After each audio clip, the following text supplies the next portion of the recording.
Oi, o meu convidado de hoje é o médico psiquiatra Dr. Igor Caldato. Dr. Igor, muito obrigada, viu? Obrigado Pela você, sua Dayana. participação. Obrigado Muito pelo obrigada. convite, é um prazer estar aqui com você. Eu que agradeço. O Dr. Igor tem formação em transtornos alimentares. Ele é psiquiatra que já trabalhou no Gota, né, que é o ambulatório de transtornos alimentares aqui do Rio de Janeiro. Tive minha formação pelo Gota lá na UFRJ.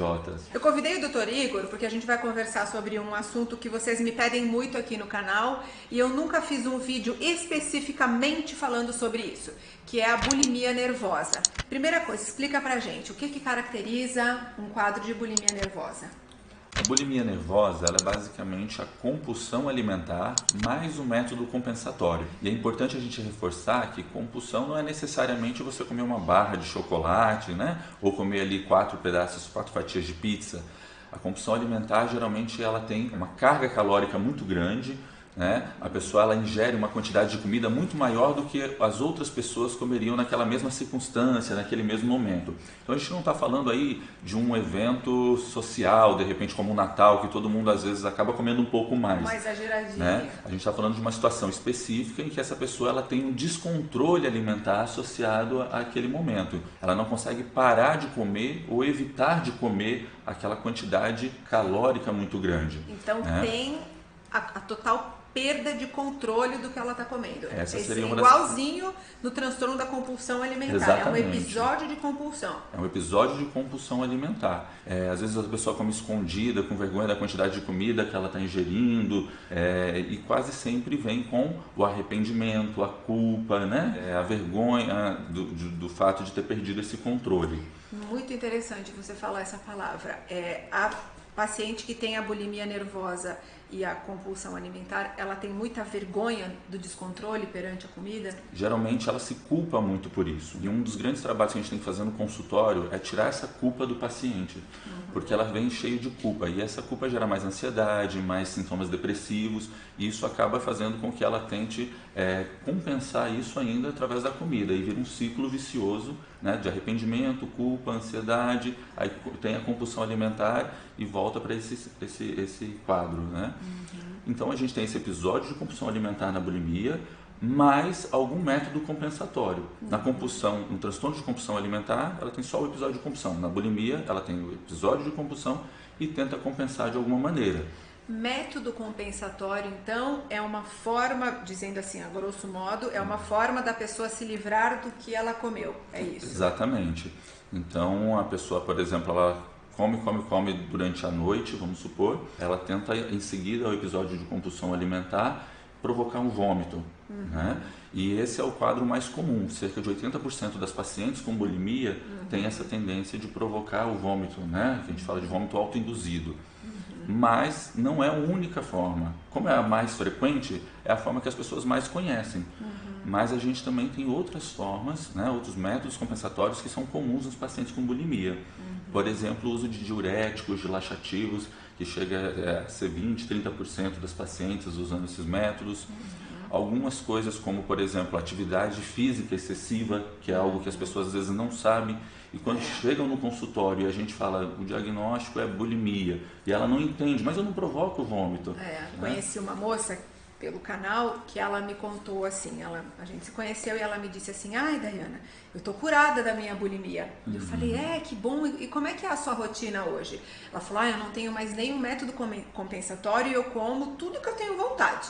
Aí assim, quando eu dou uma exageradinha, eu faço mais atividade física. Aí eu perguntei, como é a sua rotina de atividade física? Aí ela falou, eu malho muito, eu acordo de manhã, 5 da manhã, pedalo 30 quilômetros. Aí depois eu volto do trabalho e faço no mínimo mais 1 hora de natação. Ou então 1 hora de aula com personal trainer. E ela me contou isso com uma naturalidade, como se você malhar 2, 3 horas por dia fosse normal. A gente percebe que esse exercício físico está exagerado, principalmente quando começa a ter uma interferência no dia a dia da pessoa, né? na funcionalidade dela. Tem várias limitações que a bulimia nervosa traz para a vida das pessoas, né? Inclusive socialmente, né, Daiane? A gente fala assim que comer saudável é quando você tem os 3 pilares, né? Que você contempla a saúde física, emocional e social. Quando você começa com essa alimentação descontrolada, que é da compulsão, e o tempo todo tem a necessidade de compensar o que comeu, você acaba tendo problemas físicos, a questão psicológica também fica comprometida, porque a pessoa tem um sofrimento tremendo, e o que eu mais vejo é na questão social, que a pessoa muitas vezes se limita de se socializar mesmo com a própria família. Doutor Igor, o senhor comentou que existem problemas físicos que podem levar por causa desses métodos compensatórios. Que problemas são? Isso, são complicações clínicas que a gente fala, que o paciente de tanto provocar vômito, por exemplo, pode ter uma ruptura, né? Uma laceração do esôfago, por exemplo, né? Ou tem um desgaste importante da dentição, do esmalte dentário. Pode ter ruptura de estômago, de tanto forçar o vômito, ou ter alguma hemorragia digestiva. Fora o uso, por exemplo, de diuréticos, de laxantes, que mexem com todo o metabolismo do organismo. Isso eu queria falar muito, né? também. Infelizmente, na nossa sociedade, muitas mulheres fazem uso desses medicamentos e outros medicamentos para perder peso, e isso é muito perigoso. Quais são os riscos desse uso? A gente geralmente precisa fazer até uma avaliação laboratorial, muitas vezes, paciente. Exame de sangue. Exame de sangue, né? Porque o paciente pode apresentar uma deficiência ali de sódio, de potássio, de cloro. Então, isso tudo a gente chama de distúrbio hidroeletrolítico. O nome é feio, mas é, na verdade, um descontrole, né, do metabolismo. Quando você toma laxante diurético, você não emagrece, porque não perde gordura, né, doutor Igor? Só perde água. Isso. E você pode ter todas essas complicações que podem levar, inclusive, a arritmias cardíacas, né? E então a pessoa ela pode ter aí acontecer uma fatalidade por conta desse descontrole. Você acha, vou usar uma vez ou outra, e isso gera uma dependência psicológica em relação a essas medicações. Exatamente. Que a pessoa vai usando cada vez mais e o risco de complicações é muito grande. Tem algum outro método compensatório, doutor Igor, que a gente vê que é comum, mas não é correto? Então, é muito comum também e até normalizado pela sociedade a questão da restrição alimentar, do jejum.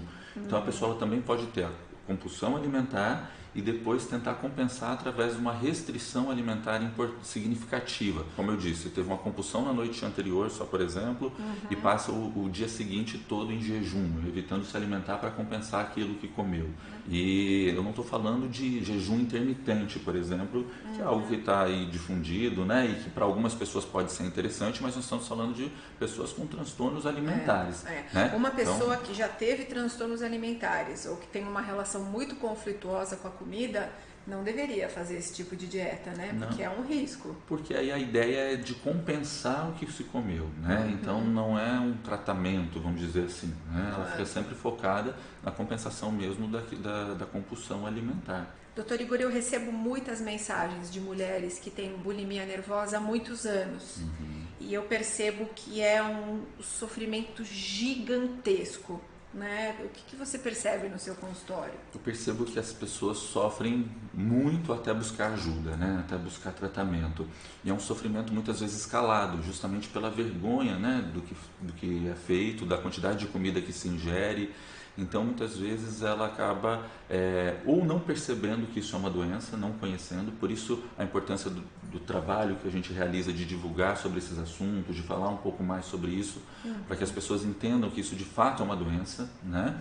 E quando buscam ajuda, esse sofrimento já acontece há vários anos. É mais comum que a pessoa venha ao consultório com 10, 15 anos de doença do que tenha começado há 6 meses, 1 ano.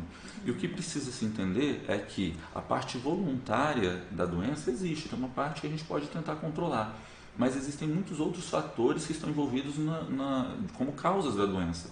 Desde questões genéticas, biológicas aí, relacionadas à serotonina, dopamina, a questão cultural que está muito forte, né, com o culto à magreza, a questão da personalidade das pessoas que estão envolvidas, que geralmente exigem de si mesmo um perfeccionismo extremo, né? de estarem cada vez melhores ou de serem melhores mães, melhores esposas, melhores trabalhadoras. Aquela exigência da perfeição sempre. Exato. E isso reflete na alimentação e no corpo. Então veja que são vários fatores que estão envolvidos. O tratamento, como qualquer outro transtorno alimentar, ele precisa ser multiprofissional, justamente por todas essas causas que eu falei. Então a gente precisa focar, de repente, numa terapia com um psicólogo para melhorar, né, criar uma maturidade emocional e alimentar nessa pessoa. E muitas vezes a gente precisa usar, sim, medicamentos também, mas nem sempre. Quando o paciente chega no consultório, a gente é responsável para dar o diagnóstico, se tem ou não tem bulimia, por exemplo, né, uma compulsão alimentar. E no segundo momento, a gente vai estadiar, a gente vai ver a gravidade desse quadro. Se é um quadro leve, moderado, grave, extremo.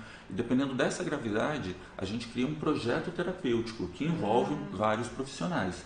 Então, muitas vezes é um paciente que está com uma alimentação caótica, com um padrão alimentar muito bagunçado, então eu vou precisar que uma nutricionista esteja junto, na maioria das vezes é necessário, para fazer um acompanhamento nutricional, né? Às vezes eu preciso de uma avaliação hormonal mais completa também, para ver se não está tendo influência, né, de hormônios da tireoide, enfim. Então o endocrinologista muitas vezes é importante também nesse tratamento. Geralmente um dos profissionais, né, acaba gerenciando o caso. Então a gente faz um projeto terapêutico, é importante que a equipe se comunique e a gente gerencia esse quadro todo. E o mais importante é quem eu procuro, né? Eu procuro nutricionista, eu procuro psiquiatra. A pessoa assistiu esse vídeo e percebeu que está com algum problema, qual seria o primeiro passo? Então, o primeiro passo é procurar alguém que tenha uma formação, que tenha experiência em transtornos alimentares. Seja um nutricionista, um psiquiatra, uma psicóloga, um endócrino, mas que tenha esse olhar, essa formação, essa experiência em transtornos alimentares. Doutor Igor, muito obrigada. Obrigado a você, Daiana. Foi um prazer ter você aqui. Obrigado.